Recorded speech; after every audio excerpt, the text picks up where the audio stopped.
वफाकी हुकूमत ने थरकोल से पोर्ट कासिम तक 114 किलोमीटर रेलवे ट्रैक की तामीर के लिए हुकूमत सिंध को 6 अरब 61 करोड़ रुपए जारी कर दिए। हुकूमत सिंध को इस ज़मन में आगाह भी कर दिया गया है। इस बारे में मजीद जानते हैं नुमाइंदा 5 न्यूज़ शकील नाइट से। जी शकील, क्या तफसीलात हैं?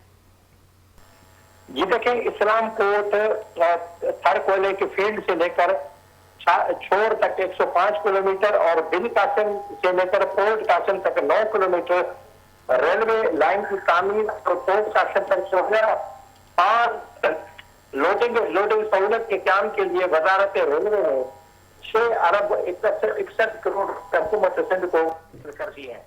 इस सिलसिले में सिंध काबीना ने 16 दिसंबर 2025 को एक इजलास किया था, जिसमें वफाकी हुकूमत को कहा गया था कि ये जो दोनों स्ट्रेच बनने हैं इनके लिए रकम जारी की जाए, जिस पर वज़ीर आज़म की हिदायत पर वजारत रेलवे ने ये रकम जारी कर दी। अब इस रकम के एक तरफ जो है इस्लाम कोट जो जहाँ से ये कोयला निकलता है उससे लेकर छोर तक ये एक रेलवे ट्रैक बनेगा और उसके बाद फिर पोर्ट कासिम से लेकर जो रेलवे लाइन है वो 6 किलोमीटर वो जो है वो तामीर की जाएगी, ताकि जो कोयला है उसको लोड किया जा सके और फिर ये कोयला मुल्क भर में जहाँ पे भी उसकी जरूरत है उसको वहां पर भेजा जा सके। जी, तफसीलात के लिए शुक्रिया शकील नाइट।